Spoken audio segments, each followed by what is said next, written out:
После 2,5 години развој, Opel го стави во функција електричниот погон на новата Mokka, која веќе ги помина првите тест километри. Се уште камуфлирана, идната генерација на овој кросовер треба да започне да се произведува пред крајот на годинава. До тогаш инженерите ќе имаат задача да ги потврдат незините иновативни технологии. За нив засега нема многу информации, но најбитното се знае. Уште од самиот почеток на продажбата, новата Mokka ќе биде електрична. Поставена е на заедничка модуларна платформа која обезбедува користење и на мотори со внатрешно согорување. Ниското тежиште треба да придонесе за динамиката во возењето, а компактните димензии за секојдневната практичност во градски услови.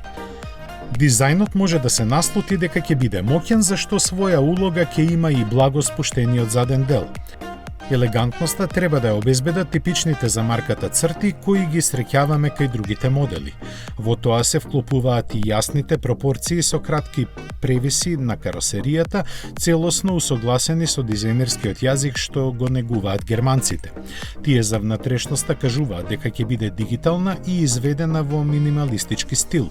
Изненадувањата не се исклучени, бидејќи раководството на Opel од овој модел очекува да ја промени перцепцијата на купувачите за брендот.